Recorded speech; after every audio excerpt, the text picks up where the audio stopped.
Hi, I'm Dr. Sridhar Kalyanasundram, consultant neonatologist and pediatrician. Welcome to my channel. Thank you for subscribing. Thank you for keeping your notifications on. And thank you for sharing videos like this one. The idea of making these videos is to just give you an overview of the various problems that parents and colleagues might face. And this is an example of a topic which parents have concerns about, and please do share and disseminate the information of this channel with your friends as well. I would request you to go through the playlists as there are quite a few videos, more than 100 now, and go through the playlist, select the topics which interest you and review according to that. So moving on to the topic itself. So head lice is a common infestation in school-going girls especially, and pediculosis, as it is medically called, is caused by the human head and body louse, which is a species of Pediculus humanus. And there are two subtypes, a Pediculus humanus capitis, which affects the head mainly, and the body louse, which is Pediculus humanus. So there is not much difference between them, and the pubic louse is a different problem. They are the crab lice. The lice are basically ectoparasites. They live outside our body. We have endoparasites like amoebiasis, for example, or the malaria. And the only known hosts for the head lice that we have is the human beings. And this is an illustration of the different forms. So we have the nit form or the egg form, the nymph, and after molting 3 times it becomes the adult. The female is bigger than the male, and the infectious form is the male and female adults, and the nymph form is not that mobile. The life cycle is illustrated here. So the egg is laid on the hair shaft, and before the hair grows to 6 millimeter, for example, the egg will break. If the nit is above the 6 millimeter from the scalp level, that means it's an old egg which has either shed or it's unlikely to open up again. The louse hatches by 6 to 7 days, and by 8 to 9 days it starts the first molt. The second molt happens 11 to 12 days, and the third molt by 16 to 17 days, by which time it becomes an adult louse. The fertilization happens, and the female starts laying the first egg 1 or 2 days after mating. This may happen by 18 to 19 days. And then the female lays 4 to 8 eggs per day for the next 16 days, and by 33 days or so the female louse will die as well spontaneously. They can't survive beyond the human head. They need the blood at regular intervals of 4 to 6 hours to survive. They don't take much blood, so they're not going to cause anemia, but it causes more symptoms by irritation locally. And if they fall off the head and they are on the surfaces, they don't survive more than 1 to 2 days normally. It can be a problem anywhere in the world. Females are more likely affected because of the hair pattern that we have. Infestation is common with overcrowding, poverty, and poor hygiene. Camping, sharing personal hair objects, sleepover, etc. may increase the risk, and physical education classes in school where they have physical interaction might be a source of spreading it as well. So in the developed world, it's more like school infestations, which spreads from the younger children, and sometimes when they sleep with their friends and the sleepover, they may get that as well. It's mainly spread by physical contact with another infested person. It can spread by objects like comb, hairband, or by sharing the bed. The lice may be on the sheet and they may get, but it's very unlikely to spread from carpets, rugs, sofa, etc. The majority of head lice infestations are asymptomatic, especially if the infestation is in a person with good hygiene, and regular shampooing and things reduce the infestation density. Symptoms may include a tickling feeling of something moving in the hair. Itching may be caused by allergic reaction to the louse saliva when it feeds on the blood, and this irritation may cause irritability as well. The secondary bacterial infection due to scratching and associated complications may happen as well. And very rarely, where there is a warlike situation and you have the setting for typhus, they can spread through your head and body lice. So the diagnosis is usually made by history of contact. So the school sends a letter saying one of the children is infested, and then you start screening with the lice comb.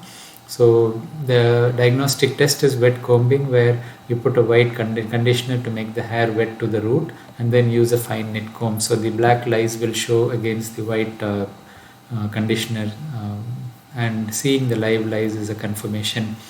If the nits are over 6 millimeter from the root, as I mentioned earlier, it's not definitive, as the lice actually lays it right next to the scalp, and as the hair grows, within 6 days the nit breaks. So if it has come above the 6 millimeter mark, it's usually not active. And in terms of treatment approach, we have pediculosides which kill the parasite and ovocides to kill the nets, and only some products are ovocides and many are partial ovocides. We have wet combing, which is itself a treatment option, but you need to repeatedly wet comb every night, for example, and it takes half an hour to 1 hour of your time, and the efficacy is questionable because it doesn't remove the nits. You have to keep repeating it at least till 2 weeks or so, and reinfestation rates are quite common. So even though wet combing is mentioned as a treatment option, it's not really that effective, and it's time consuming as well. So we do have medications like permethrin based, pyrethrin, ivermectin, which is topical, malathion, which is actually an organophosphate, can be used only for older kids, and we also have over the counter medications like NIDA and Mu. For resistant cases, lindane, which is an organochloride, can be used, but these chemicals are potentially toxic. So in terms of the Mu anti-lice, it's eucalyptus and anise oil extract. You can apply all over the hair, massage well, and wash it after 10 minutes. Wet combing is optional. The residual eucalyptus is volatile, so because the lice is remaining, doesn't stay in contact, there is lower risk of resistance. And consider reapplication weekly for 2 more weeks. Normal recommendation is to at least apply after 9 to 10 days. However, the manufacturer recommends after 2 consecutive weeks of total 3 applications, so that we don't need to be worried about some nits being missed out, and if the lice breaks, it can cause reinfection. The NIDA spray is a silicone coating which suffocates the louse, and it can also kill the eggs. Apply it all over and massage well. Leave for 30 minutes. You can comb with a knit comb to remove the dead lice. Leave it for 8 hours and then wash it with shampoo. So the difference between Mu and NIDA is that here you leave it for 8 hours before washing, while with Mu you can wash it soon after 10 minutes or so. And consider repeat treatment is life are noted after 8 to 10 days. So we do have studies which have confirmed efficacy of this product like Mu, and nearly 80% efficacy has been reported, and it is a safe product, so over the counter use is fine.